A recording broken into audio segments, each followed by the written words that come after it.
Hello friends, कैसे हैं आप लोग। उम्मीद है फिट हैं, लाइफ एंजॉय कर रहे हैं।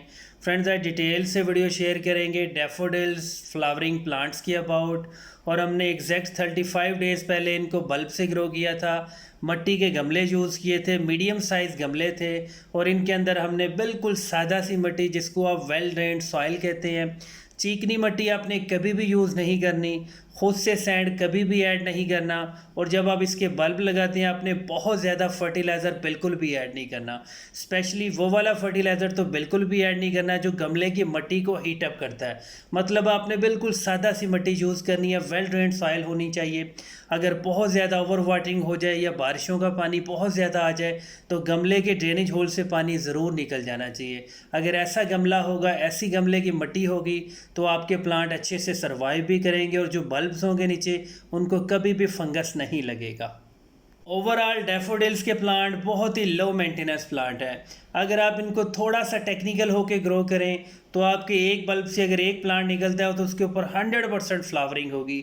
ऐसा पॉसिबल नहीं है कि डैफोडिल्स के आप बल्ब लगाएं और उसके ऊपर फ्लावरिंग ना हो। कोशिश किया करें जब आप बल्ब लगाते हैं तो आप बिल्कुल भी फर्टिलाइज़र ना दिया करें। लेकिन आपने फर्टिलाइज़र तब देना है जब आपको फील हो कि अच्छे से स्प्राउटिंग हो गई है। और जो आपके स्प्राउटेड प्लांट्स हैं, उनकी एज जो है वो कम से कम 30 डेज़ 35 डेज़ होगी, और उनकी जो हाइट है वो 7 इंच 8 इंच हो चुकी है। अब ऐसा टाइम आ चुका है कि हमने इसको फर्टिलाइज़र डोज करना है।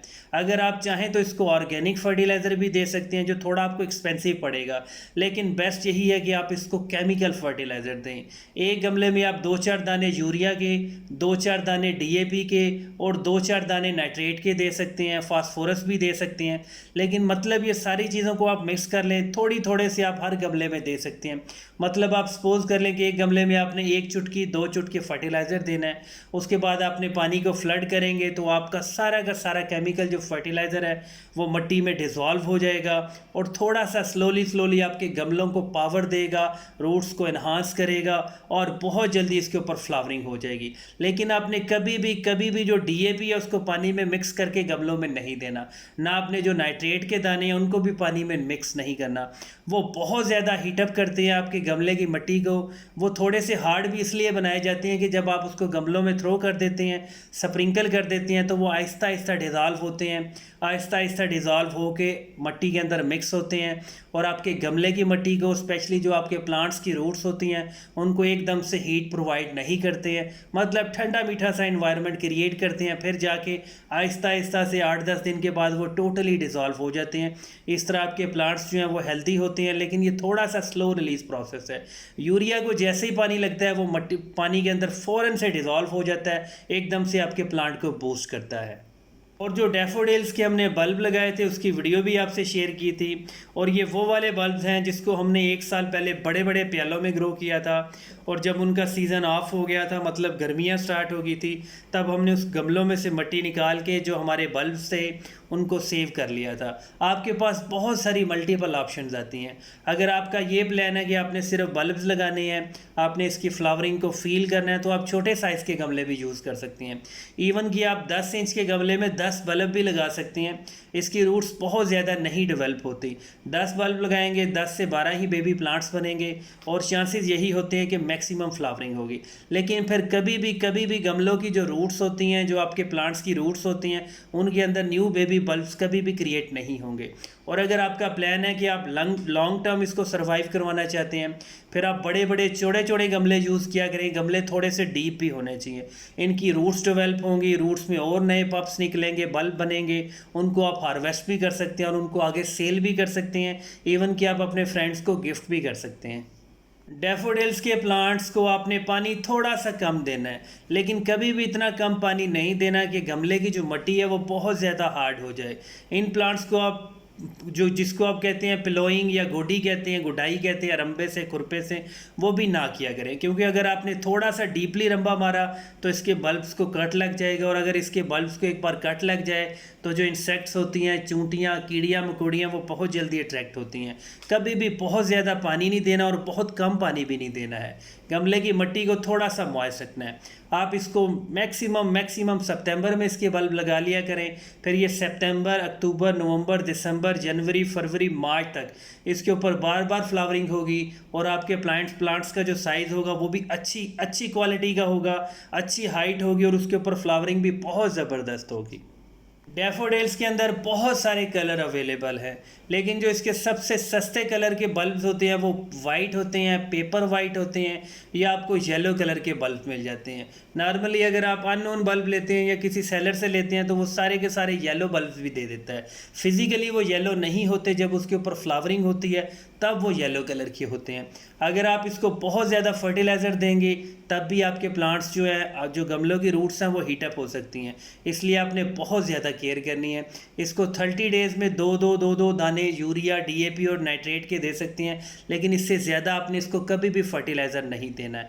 ओवरऑल बहुत लो मेंटेनेंस प्लांट है। सितंबर से लेके मार्च अप्रैल तक ये फुल डे सनलाइट में भी रहेगा।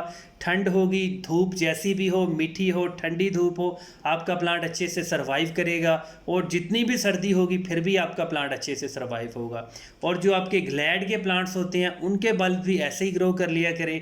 100% उनकी जो ग्रोइंग गाइड है वो बिल्कुल 100% मैच करती है डैफोडिल्स के साथ, आपके ट्यूब रोज़ के साथ, और भी जितने भी हाइब्रिड आपके प्लांट्स हैं जिनको आप बल्ब से ग्रो करते हैं वो ऑलमोस्ट सेम है, 100% वो मैच करती हैं।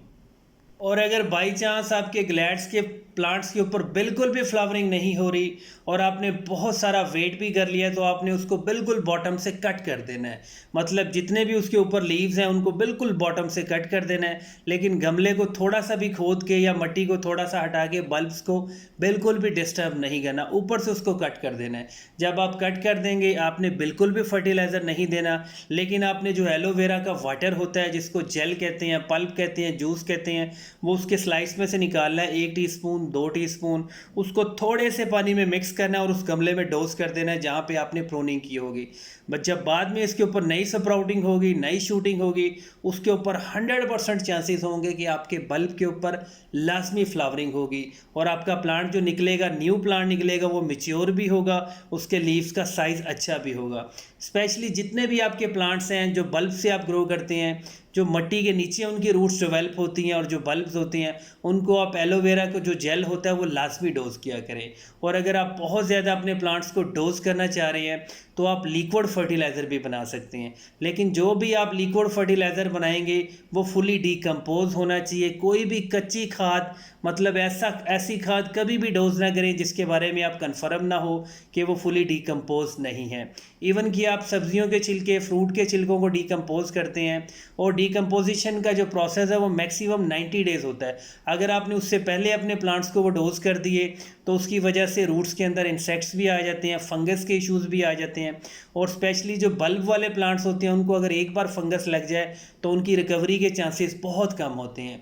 इसलिए आप बहुत ज़्यादा केयर किया करें। और अगर आप लिक्विड फर्टिलाइज़र घर पे बनाना चाह रहे हैं तो जो ताज़ा गोबर होता है वो आप थोड़ा सा यूज़ कर सकते हैं, उसको पानी में मिक्स करें और वो अपने प्लांट्स को डोज कर सकते हैं। वो हीटअप कभी भी नहीं करता अपने गमलों को, वो थोड़ा थोड़ा सा रिलीज़ होगा, गमले की मिट्टी को बूस्ट करेगा और अच्छे रिजल्ट्स मिलेंगे।